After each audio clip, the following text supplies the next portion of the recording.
आज भारतीय जनता पार्टी की central office में आप सब यहां उपस्थित हुए हैं और संभवतः यह माइनॉरिटी मोर्चे की पहली नेशनल एग्जीक्यूटिव यहां हो रही है। तो सबसे पहले पार्टी का अध्यक्ष होने के नाते मैं अपनी तरफ से आप सभी बहनों भाइयों का हार्दिक स्वागत करता हूं, आप सभी का मैं अभिनंदन करता हूं और मैं जानता हूं इस सच्चाई को कि हमारे अल्पसंख्यक मोर्चे के कार्यकर्ताओं को मैदान में जनता के बीच, अपनी कौम के बीच कितनी बड़ी मुश्किलों का सामना करना पड़ता है। ऐसा इसलिए होता है कि भारतीय जनता पार्टी को लेकर एक ऐसी धारणा सारे हिंदुस्तान में हमारे राजनीतिक विरोधियों ने पैदा कर दी है कि बहुत बड़ा समाज यह मानता है कि भारतीय जनता पार्टी एक ऐसी हिंदुस्तान की राजनीतिक पार्टी है जो कि यहाँ के माइनॉरिटीज को, यहाँ के मुस्लिम समाज के लोगों को साथ लेकर नहीं चलना चाहती है। एक ऐसी धारणा उन्होंने बना दी है। यह सच्चाई से पूरी तरह से परे है। भारतीय जनता पार्टी का जहां तक प्रश्न है, पार्टी अध्यक्ष होने के नाते मैं कह सकता हूं और जो मैं कह रहा हूं अधिकृत रूप से मैं बोल रहा हूं कि भारतीय जनता पार्टी जाति, पंथ, मजहब ये सब की राजनीति नहीं करती है। राजनीति यदि करती है तो इंसाफ और इंसानियत की राजनीति करने वाली यह पार्टी हिंदुस्तान की भारतीय जनता पार्टी है। भारत के इतिहास को हम अच्छी तरह समझते हैं। भारत के इतिहास के पन्नों को हमने पलटकर पढ़ा है। मैं भूल नहीं सकता कि जब हिंदुस्तान में अंग्रेजों की हुकूमत थी और पहला स्वतंत्रता संग्राम हमारा प्रारंभ हुआ था 1857 में, 1857 में। किसने प्रारंभ किया था? किन लोगों ने प्रारंभ किया था? क्या मैं भूल सकता हूं उस बहादुर शाह जफर को? किस तरीके से उस आंदोलन में शिरकत ही नहीं की थी, बल्कि उस आंदोलन का नेतृत्व नहीं किया था तो बहादुर शाह जफर साहब ने किया था। इतिहास के पन्ने इस बात के साक्षी हैं। और आजादी हासिल करने की तड़पन उनके दिल में किस हद तक थी कि आप सभी जानते हैं कि तुरंत बर्मा के मांडले जेल में गिरफ्तार करके उन्हें डाल दिया गया और इतनी यातना उन्हें दी गई कि जेल के अंदर ही उनकी मौत हो गई। भारत को आजादी दिलाने में सबका योगदान है। फांसी के फंदे को जिस समय शहीद भगत सिंह ने चूमा था तो अशफाकुल्लाह खान ने भी फांसी के फंदे को चूमा था। वो न हिंदू थे न मुसलमान थे और दोनों वतन परस्त थे, इसीलिए दोनों ने फांसी के फंदे को चूमा था। जो नहीं जानेगा इतिहास की इन सच्चाइयों को, वो तो हिंदू, मुसलमान, ईसाई इन सब सारे के बीच नफरत कर सकता है, लेकिन जो जानेगा, जो समझेगा, वो मैं समझता हूं कि इसकी तो कभी कल्पना भी नहीं कर सकता है। लेकिन सिलसिलेवार जब से हमारी पार्टी बनी है तब से एक स्ट्रेटजी के तहत, एक सुनियोजित योजना के तहत इस प्रकार का प्रचार बराबर जो है किया जाता है। और आप सभी जानते हैं कि नेताजी सुभाष चंद्र बोस का भारत की आजादी हासिल कराने में कितना बड़ा कंट्रीब्यूशन है। सबसे ट्रस्टेड कैप्टन उस समय उनकी आजाद हिंद फौज का कौन था? हमारे बगल में बाईं तरफ शाहनवाज हुसैन जी बैठे, इन्हीं के नाम का कैप्टन शाहनवाज, जनरल शाहनवाज। मैंने आपको डिमोट कर दिया। जनरल शाहनवाज और बर्मा से लेकर अपनी फौज जनरल शाहनवाज ही चले थे और इम्फाल तक जो है पहुंचे थे। कैसे कोई इसे बुला सकता है? लेकिन अंग्रेजों ने देखा कि इस हिंदुस्तान को आजादी दिलाने के लिए जिस तरीके से हिंदू और मुसलमान कंधे से कंधा मिलाकर एकजुट होकर खड़ा हो गया है, हिंदुस्तान को आजादी मिलकर रहेगी, तो उन्होंने एक षड्यंत्र रचना प्रारंभ किया और यह तय किया कि हिंदू और मुसलमान के बीच कैसे नफरत पैदा की जाए, कैसे इनके अंदर भेद पैदा किया जाए। इसकी एक स्ट्रेटजी उन्होंने तैयार की और उस स्ट्रेटजी को हम लोग जानते हैं, डिवाइड एंड रूल। अंग्रेजों ने इसी डिवाइड एंड रूल के आधार पर लंबे समय तक इस हिंदुस्तान में हुकूमत की।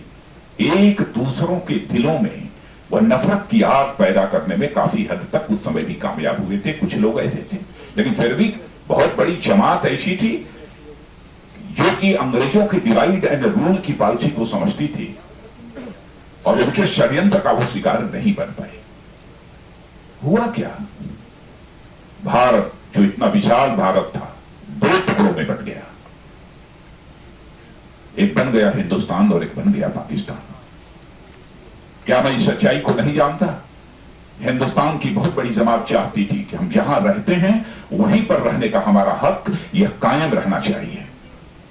फिर भी कुछ लोगों ने इस हिंदुस्तान को दो टुकड़ों में बांट दिया और मैं समझता हूं कि जो कुछ भी हुआ है यह अंग्रेजों की डिवाइड एंड रूल की पॉलिसी के कारण हुआ है।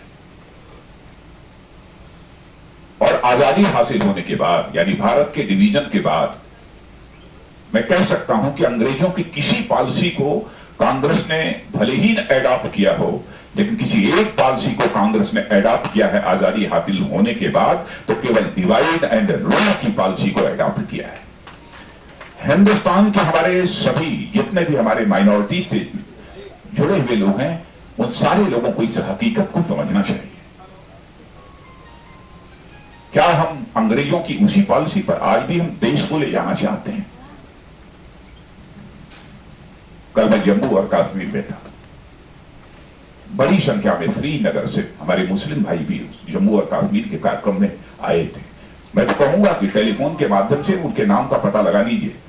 अच्छी शख्सियत उस कार्यक्रम में मौजूद थी। क्या संदेश लेकर वह गए? और उन्होंने डंके की चोट पर कहा कि जो कुछ भी कश्मीर में इस समय चल रहा है, हम लोगों की अपनी तरफ से भरपूर यह कोशिश है कि लोगों की सोच में, लोगों की मानसिकता में एक बहुत बड़ी हम तब्दीली लाने में कामयाब हो। और अपने तरफ से वो लोग भरपूर को यह कोशिश कर रहे हैं और बतलाते हैं इस सच्चाई को। जो कुछ भी हो रहा है उसमें कहीं ना कहीं पाकिस्तान का हाथ है।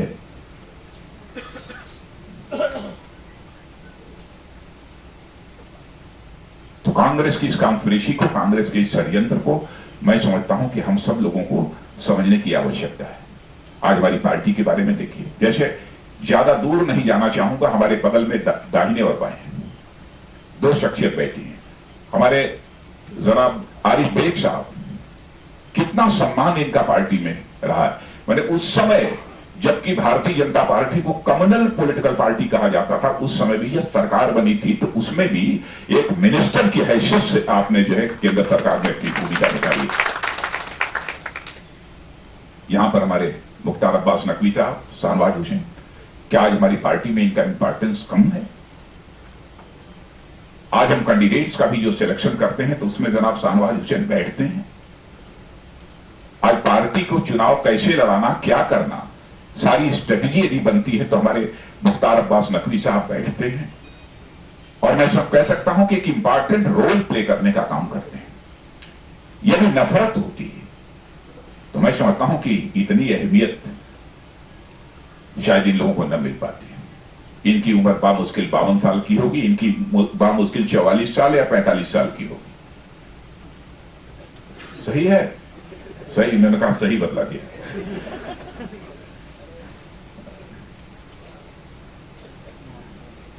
मैंने नकवी साहब थोड़ा बढ़ा के बतलाना चाहिए, सीनियर।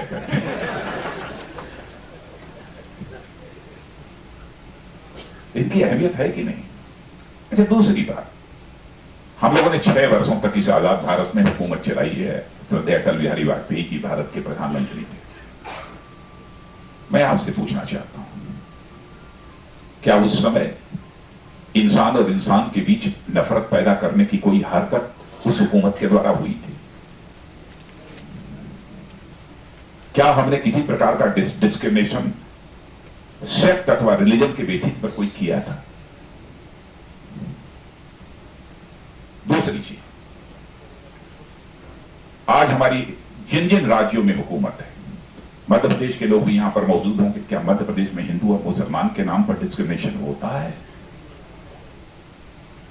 हमारे छत्तीसगढ़ में क्या हिंदू और मुसलमान के नाम पर कोई डिस्क्रिमिनेशन होता है? कहां चेयरमैन? हाँ, चेयरमैन साहब हमारे छत्तीसगढ़ के बैठे, आशिर रफी साहब हैं।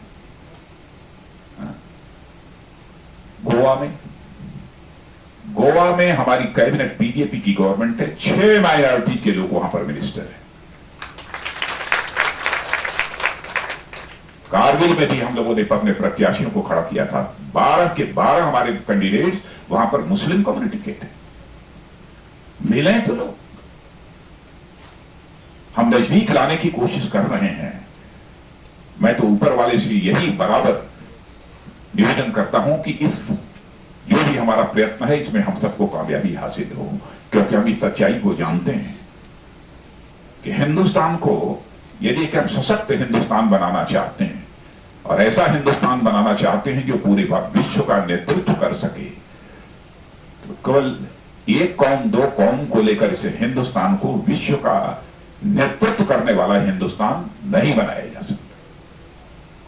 जितने लोग रहते हैं सबको साथ लेकर ही इस काम को करना होगा। एक राज्य हमारा गुजरात, मैं जानता हूं गुजरात में एक दुर्भाग्यपूर्ण घटना घटित हुई।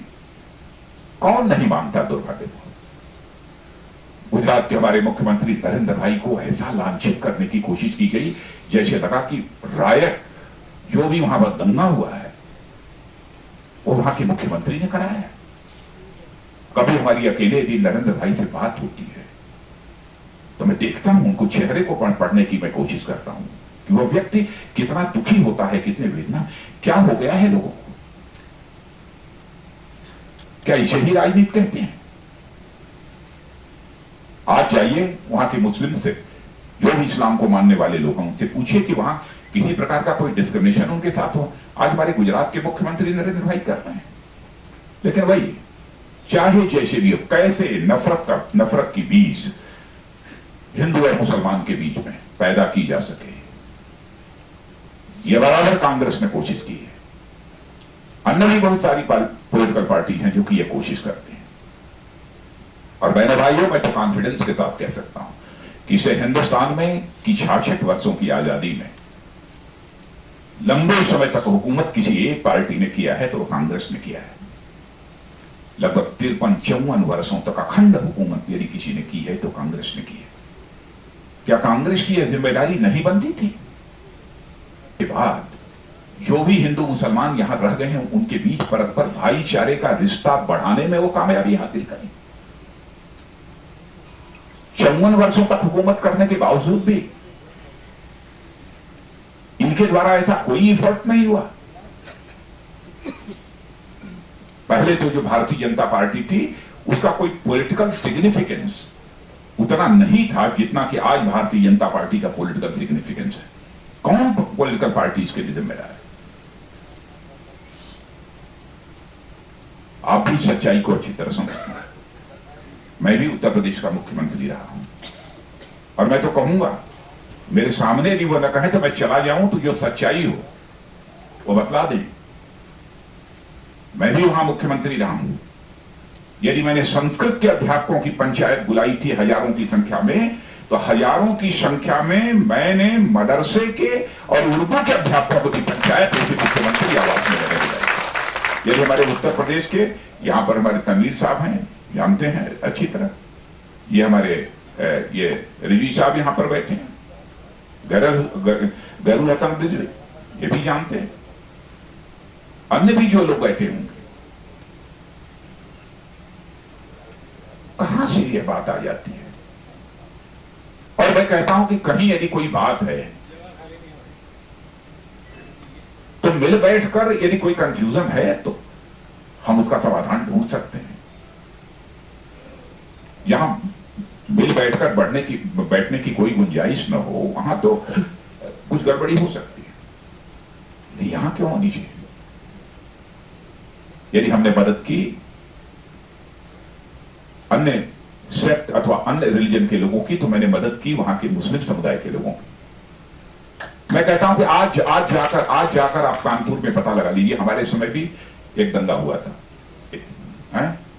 ये कानपुर के रहने वाले थे। मीर साहब इनसे आप पूछ लीजिएगा अकेले, आप ये सोचते होंगे कि मेरे सामने बैठे।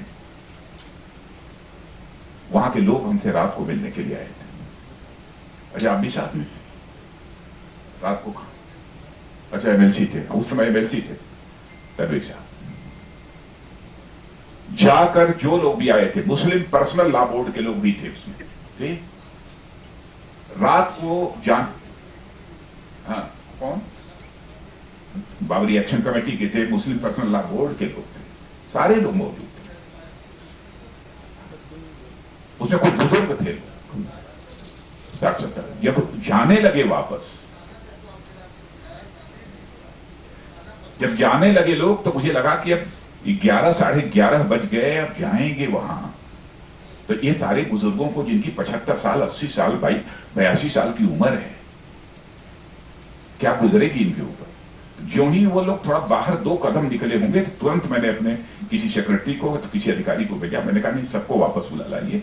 तो मैंने कहा इतने सारे बुजुर्ग लोग हैं, आप लोग केवल 20-25 मिनट रुक जाइए, आप लोग भोजन करके इस मुख्यमंत्री आवास में, तब आप कानपुर जाइए। और उन्होंने जाकर पूरे कम्युनिटी को जो संदेश दिया था, हाँ, नमाज भी पढ़ी, जो संदेश दिया था, आपको जानकर खुशी हो गई इस बात की। कुछ ही घंटों के अंदर इतना बड़ा दंगा एकदम बिल्कुल समाप्त हो गया। मुआवजे एक बार सब आप बतलाइएगा, हम क्या बतलाएं। लेकिन ऐसा नहीं है। और मैं कहता हूं कि मान लीजिए कि मैं यदि होता है सर, मेरी पार्टी की जो आइडियोलॉजी है उसके अनुरूप यदि काम करने वाला मैं न होता, तो आज मैं पार्टी का अध्यक्ष होता। क्या हमारी पार्टी की आइडियोलॉजी, क्या हमारी पार्टी की विचारधारा इंसान और इंसान के बीच नफरत पैदा करने की इजाजत देती है? मेरे भाइयों, यह बात आपके लिए नहीं कह रहा हूं, आपको जहां काम करना है उन लोगों को बताने के लिए मैं यह बात मैं कह रहा हूं। क्योंकि बहुत बड़ा चैलेंज, बहुत बड़ी चुनौती आप सबके सामने है। अब जैसे हम जब सांस्कृतिक राष्ट्रवाद की बात करते हैं, कल्चरल नेशनलिज्म की, लोग कहते हैं साहब संस्कृति क्या होती है। मैं संस्कृति का एक नजीर आपके सामने में रखना चाहता हूं। मैं कहता हूं कि जिस संस्कृति में, जिस कल्चर में हम पले हैं, उसी कल्चर में हर हिंदुस्तानी मुसलमान भी पला है। अब आप ये कहेंगे कैसे? मैं बताता हूं। दुनिया की जो डेवलप्ड कंट्रीज हैं, जो विकसित देश माने जाते हैं, वहां देख लीजिए और यहां देख लीजिए। वहां पर तलाक की घटनाएं 35%, 40% होती हैं, लेकिन यहां हिंदू हो अथवा मुस्लिम हो, बामुश्किल 1% तलाक की घटनाएं होती होंगी। माने संयुक्त परिवार, मिला जुला परिवार, इस अवधारणा को, इस कंसेप्ट को मानने वाला चाहे हिंदू हो मुसलमान हो, कहीं पर यदि मिलेगा आपको, तो भारत में मिलेगा। यही भारत की संस्कृति का करिश्मा है, यही भारत की संस्कृति का करिश्मा है। ऐसे कई उदाहरण आपको दिए जा सकते हैं। और भारत की संस्कृति क्या यह नहीं है वसुधैव कुटुंबकम? यदि पहले से हमारे ऋषियों और मनीषियों ने तय कर दिया होता कि नहीं, जो इस्लाम, इस मजहब को जो लोग मानने वाले हैं उनको अलग रखना है, तो वसुधैव कुटुंबकम, यानी यह विश्व की जो सारी धरती है उस पर रहने वाले भिन्न भिन्न जाति, पंथ, मजहब, धर्म के जो लोग हैं, इनमें से एक को अलग करके यदि चलना है, तो शायद वह वसुधैव कुटुंबकम का यह उद्घोष न किए हो। यही हमारी भारतीय संस्कृति है, हम जिसको मानते हैं। हमारे देश के ऋषियों और मनीषियों ने बार बार, मैं उस चीज को कई बार कह चुका हूं, लेकिन यह भी दोहराना चाहता हूं, एक बहुत बड़ा मंत्र दिया था इंसानियत के लिए, बहुत बड़ा मंत्र, पूरी इंसानियत के लिए था। और इंसानियत के लिए नहीं था, यह पूरे होल यूनिवर्स, पूरी सृष्टि के लिए वह एक मंत्र था। जानते हैं वो क्या था? उन्होंने कहा था कि यद पिंडे तत् ब्रह्मांडे। यह संस्कृत में था। ऋषि और मनीषी उस समय संस्कृत में बोलते हैं। तो उन्होंने कहा यद पिंडे तत् ब्रह्मांडे, यानी जो पिंड में है, मान लीजिए पिंड है, इसका एग्जिस्टेंस, इसका अस्तित्व जिस एलिमेंट के कारण है, उसी एलिमेंट के कारण पूरा होल यूनिवर्स, पूरा ब्रह्मांड, उसका भी एग्जिस्टेंस है, उसका भी अस्तित्व है। जो पिंड में है वही ब्रह्मांड में है, जो जड़ में है वही चेतन में है। मनुष्य जो चेतन होता है, चेतन बोलते हैं उसको। जो इसमें है वही इसमें है, जो मेरे में है वही तेरे में है। ये बताइए कि ये भारत की संस्कृति यदि इंसाफ और इंसानियत में यकीन करने वाली संस्कृति यदि न होती, तो भेद पैदा करने वाली संस्कृति होती, तो हम भी कहते कि हाँ भाई हमारी संस्कृति है इसी गड़बड़ है। तो क्यों नहीं हमको कल्चरल नेशनलिज्म की बात करनी चाहिए? क्यों नहीं हमको सांस्कृतिक राष्ट्रवाद की बात करनी चाहिए? क्या जैसे हिंदू, उनकी चारों मठ हैं, एक स्थान से दूसरे स्थान, उत्तर से दक्षिण, पूर्व से पश्चिम जाते हैं। क्या किया था? मुस्लिम कम्युनिटी में नहीं होता, कि नेशनलिज्म की फीलिंग क्या इनके अंदर नहीं है? और नेशनलिज्म की फीलिंग न रही होती तो मैं समझता हूं कि भारत की आजादी की लड़ाई में इनका कंट्रीब्यूशन कैसे हुआ होता। मैं समझता हूं कि मित्रों, इन सब सारी चीजों को, इन हकीकतों को हम सबको समझने की जरूरत है। और मैं याद दिलाना चाहता हूं आपको, कांग्रेस जो अपने को मोस्ट सेकुलर पॉलिटिकल पार्टी मानती है, लेकिन मैं कहना चाहता हूं कि हिंदुस्तान की सबसे बड़ी कम्युनल पॉलिटिकल पार्टी यदि कोई है तो वो कांग्रेस है। आज वो कहते हैं इस 66 वर्षों की आजादी के बाद कि मुसलमान पिछड़ा हुआ है। मैं कांग्रेस के दोस्तों से यह पूछना चाहता हूं कि मित्र, यह बताओ, 54 वर्षों तक तो तुमने हुकूमत की है, तुम्हारी 54 वर्षों की हुकूमत के बावजूद यह मुसलमान क्यों पिछड़ा हुआ है? हिंदुस्तान का मुसलमान तुमसे इस सवाल का जवाब चाहता है। और मित्रों, यह सवाल आपके द्वारा भी पूछा जाना चाहिए। हिंदुस्तान के जितने अकलियत हैं, इनके द्वारा, अकलियतों के द्वारा यह सवाल पूछा जाना चाहिए। कितना समय चाहिए तुमको इन अकलियतों की हालात को सुधारने के लिए? कितना समय चाहिए? पूछिए उनसे। किसको याद दिलाते हैं? हम तो कहते हैं भारत का यदि हम विकास करना चाहते हैं तो विकास में सबकी समान भागीदारी होनी चाहिए। यह भारतीय जनता पार्टी का लक्ष्य है। इसको हमने करके दिखाया है। जब शासन में रहे तब भी किया है, और देश के भिन्न भिन्न राज्यों में भी जो हमारी सरकारें चल रही हैं उसमें भी हमने किया है। अब जैसे मैं आपको बतलाना चाहूंगा, standing committee on social justice and empowerment, मैं बहुत पीछे नहीं ले जाना चाहता, नहीं तो बिल्कुल मैं कांग्रेस की हुकूमत ने क्या किया है मैं पूरी कलई खोल दूं। और मैं उस नाम बतला रहा हूं, 2012-13 की स्टैंडिंग कमेटी की रिकमेंडेशन आप निकलवा लीजिए, उसकी जो रिपोर्ट है उसको निकलवा लीजिए।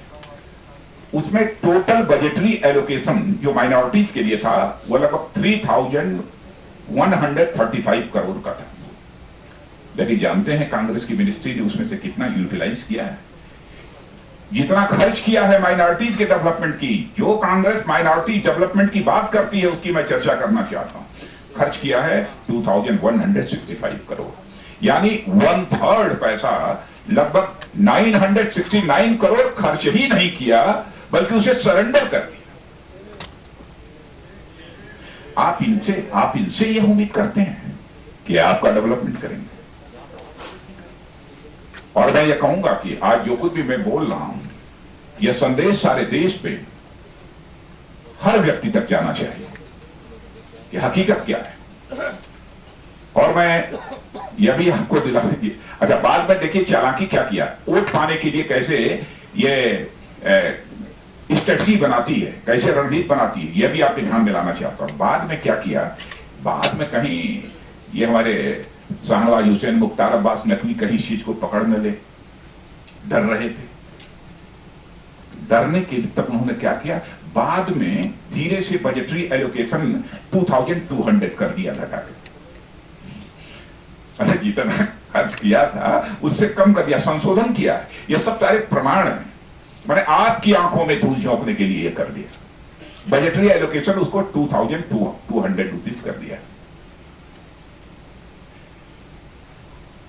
लेकिन माइनॉरिटी अफेयर्स मिनिस्ट्री बना दी ताकि आप गदगद रहें कि भाई हमारी चिंता करने वाले केवल ही कांग्रेस के लोग हैं और हिंदुस्तान में कोई नहीं है। और जानते हैं 2200 जो बाद में बजटरी एलोकेशन जो कम किया उसमें भी पूरा पैसा खर्च नहीं किया। मैं पहले के सारे यदि ये डॉक्यूमेंट्स यदि आपके सामने मैं रख दूं तो मैं आपको बतला दूं कैसी फीलिंग आपके अंदर पैदा होगी। अब उसके बारे में कुछ नहीं कहना चाहूंगा क्योंकि मैं कभी ऐसे अल्फाज प्रयोग नहीं करता हूं जो किसी को पीड़ा पहुंचाने वाले।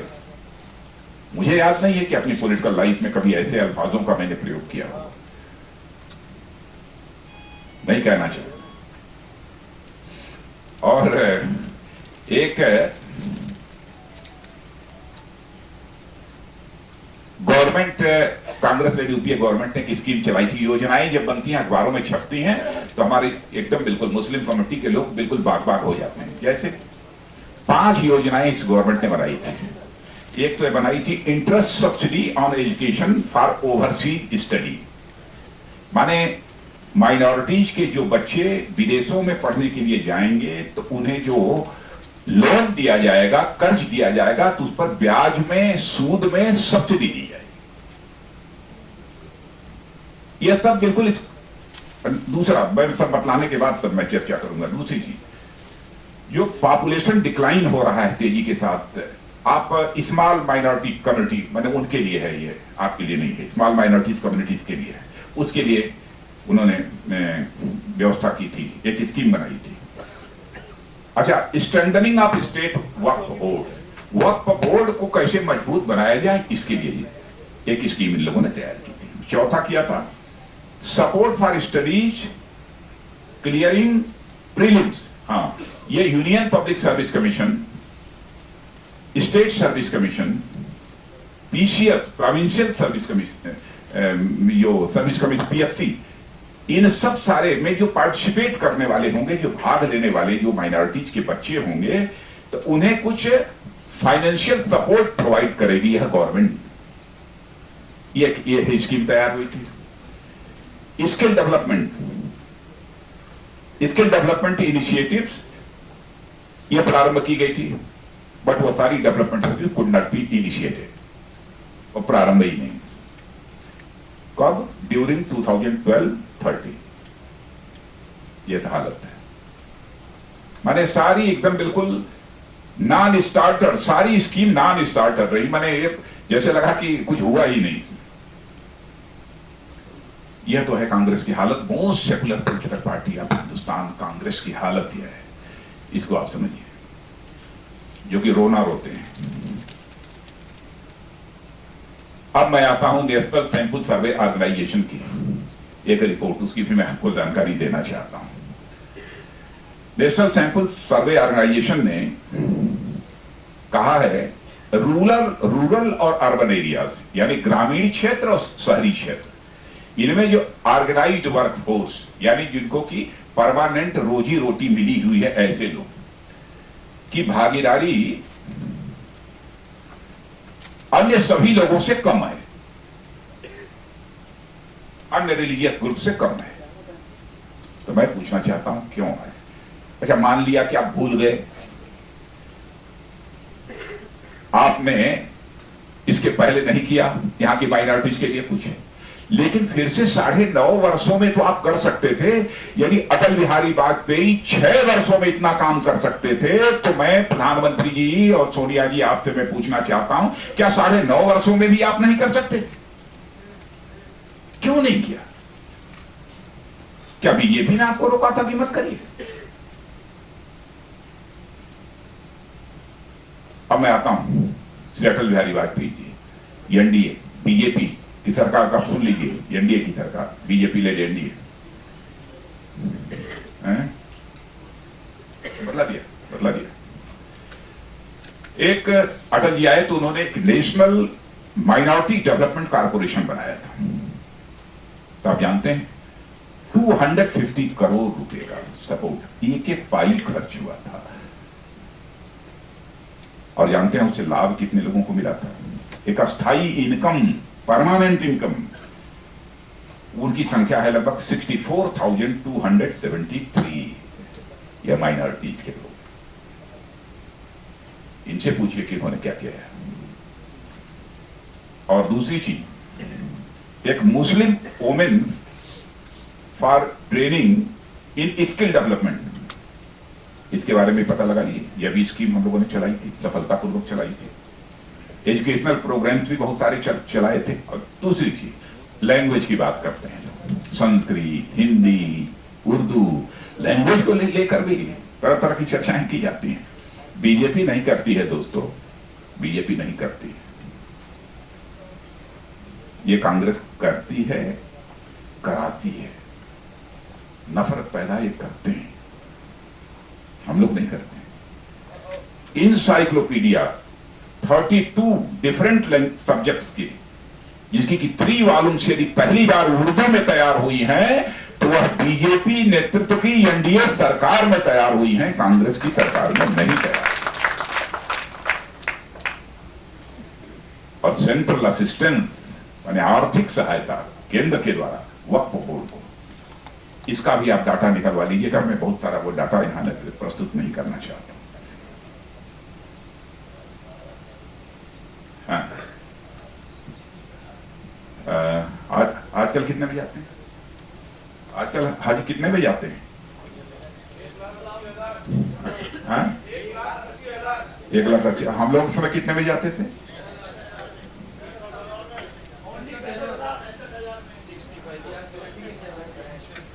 आप तो हज कमेटी के चेयरमैन रहे हैं। हाँ?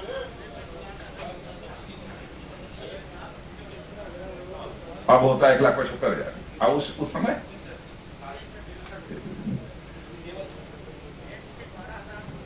एक बड़े सब्सिडी देते थे कि नहीं हम लोग? लेकिन सबसे बड़े अपराधी नफरत पैदा करने वाले अभी लोगों को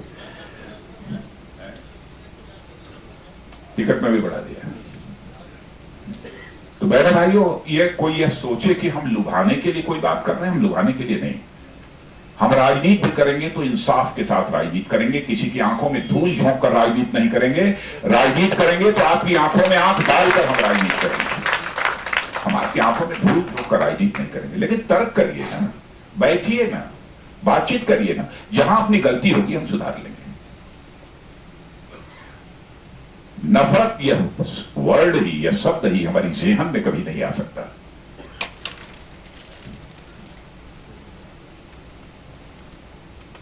हम जिस संस्कृति की बात करते हैं तो उस संस्कृति में नफरत, इसकी कहीं पर कोई गुंजाइश नहीं है।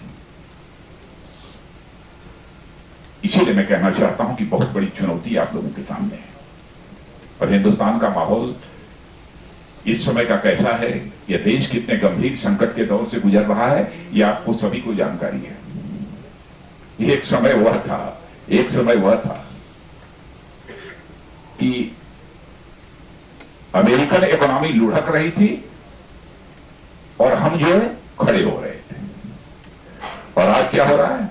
हम लुढ़क रहे हैं। धारा बदल गई है, उल्टी दिशा में जा रही है।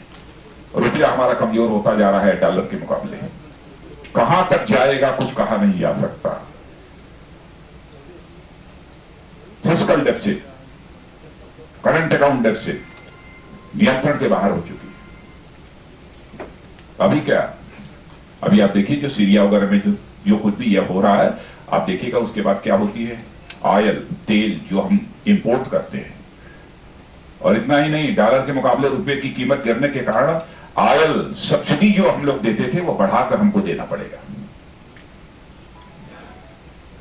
फूड सिक्योरिटी बिल अभी पारित हुआ है, आप देखिएगा इसके बाद क्या होता है। करंट अकाउंट डेफिसिट बढ़ेगी। हमारी जितने मैन्युफैक्चरिंग सेक्टर है ठप हो गई, हो ही नहीं रहा। सारी चीजें हम इंपोर्ट कर रहे हैं। ट्रेड डेफिसिट, एक्सपोर्ट और इंपोर्ट के बीच ये बढ़ती जा रही है। ट्रेड डेफिसिट जब बढ़ेगी तो बट नेचुरल है कि करंट अकाउंट डेफिसिट भी बढ़ेगी ही बढ़ेगी।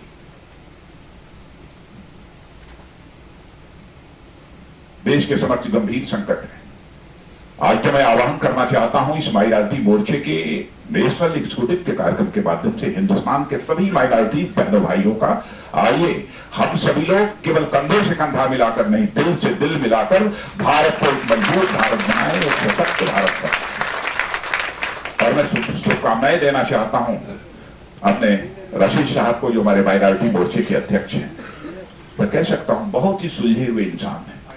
इसका मतलब यह नहीं है कि जितने हमारे जो माजी अध्यक्ष हैं वो सुलझे हुए नहीं थे, बहुत सुलझे हुए, पढ़े लिखे, योग्य। मैं पुराने तो नहीं हैं तो नए, ये पुराने नहीं है,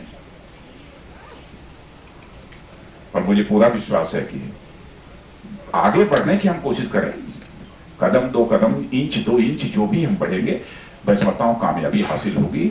आज नहीं तो यदि हम लोगों ने संकल्प लिया तो 5 और 10 वर्षों में जो हमारा सोशल स्ट्रक्चर है इस देश का, जो सामाजिक ताना बाना है, उसको भूल देंगे। सभी अपने को एक परिवार का सदस्य मानेंगे, एक दूसरे को भाई मानेंगे।